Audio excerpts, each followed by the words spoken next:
Hello and welcome to Frank's School. You may hear some noises from upstairs. That's going to become more common, I think, because my mother-in-law is living with us now. She's up there. So you'll hear that. You may hear the pump cut in. 80th day. Now, I'm teaching punctuation, and here's continuing the story. I've indented. An indentation is part of punctuation, really, I feel.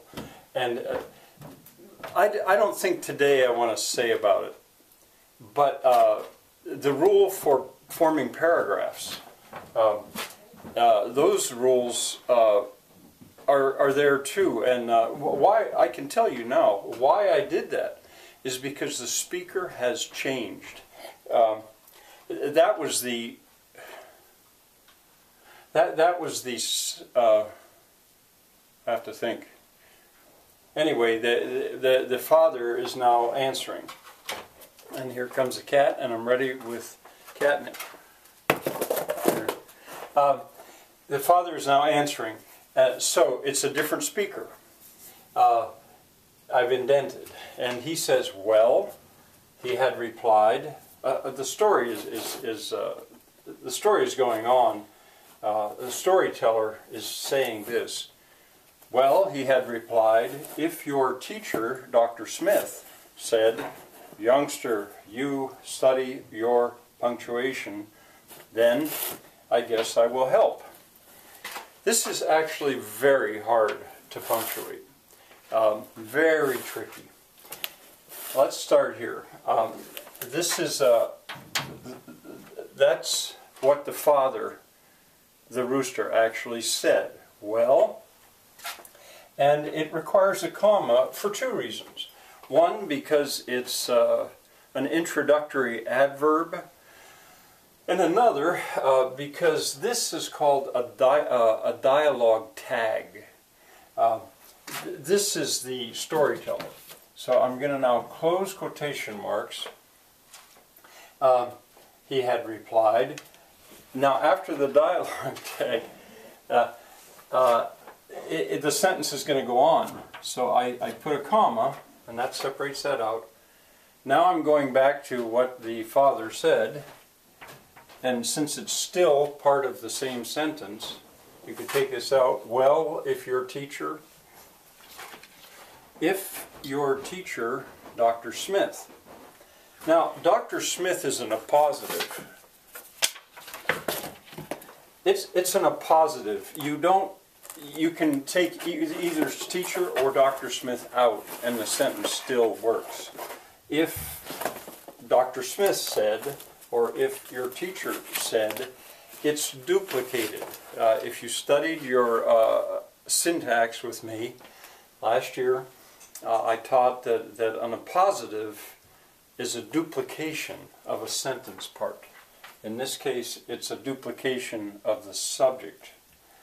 So, anyway, the rule for punctuating appositives is that you put the duplication, in, you set it off with commas. Well, if your teacher, Dr. Smith, said, now you've got the rooster quoting the exact words that Dr. Smith said. So, it's this situation in a way. We got to put a comma there, and now this is a direct quote, but it's a quote inside a quote. And what you do with the punctuation system of English, anyway, is now you use a single quote, and these are really done a little bit like that, and like that if you were being real careful. Youngster.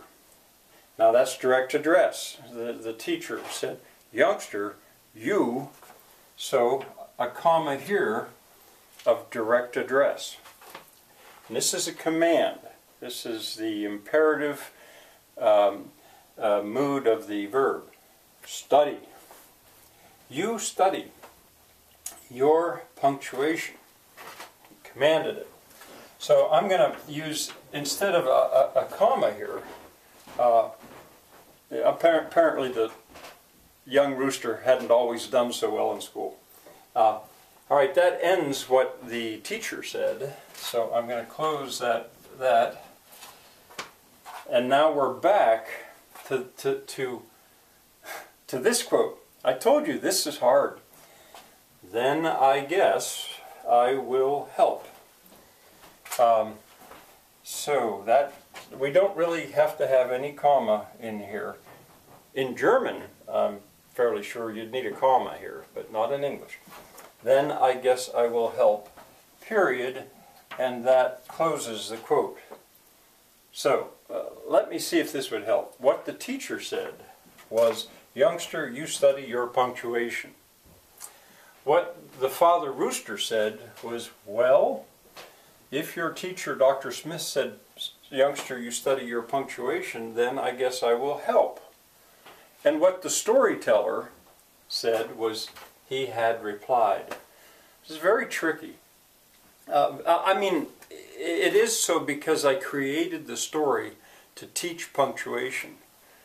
Oh, maybe if the cat stays in that box at the end of this video, I'm going to pick it up to film the cat. But I'm afraid I won't get the camera back in the right spot.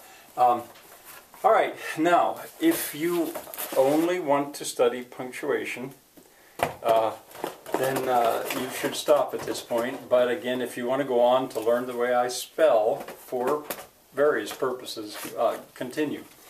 And I realized this morning that I should leave capitalization and punctuation when I do my when I do my spelling for pronunciation.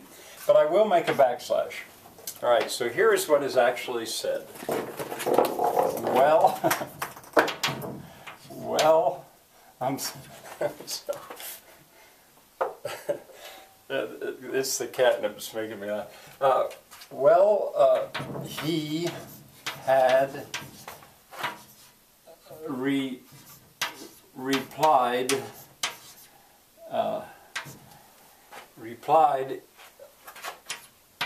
if your teacher, a lot of these underscores you wouldn't actually have to have. Dr. Smith. Now, what's said here is, I'm punctuating. Doctor is probably what we say in English, not doctor. Doctor Smith. Aha! There we've got a T, not a DH. And this video may be a little longer than most, but I need to explain this at some point. This spelling in English, sometimes it's the, and sometimes it's th. If I compare the words thy, which is an old way of saying your, with the word thigh, which is this part of your leg, thy thigh, well, this is the T sound, and this is what linguists call voiced, and that's why I would spell these two. There's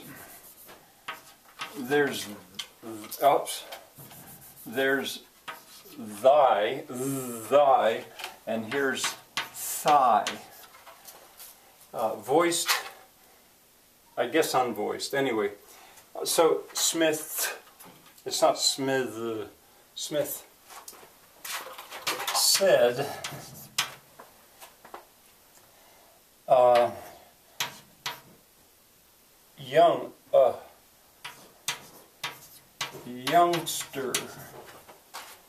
youngster, you study your punctuation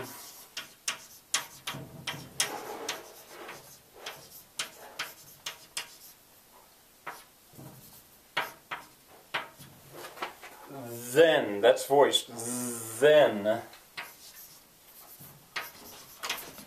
I guess I will help.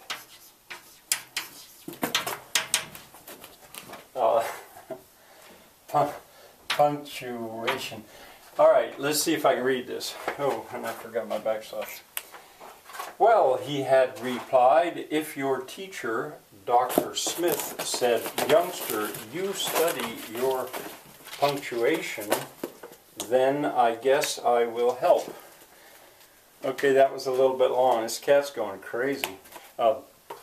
All right, if you want to go on with the love of German, learning to love German, come back for a second video today.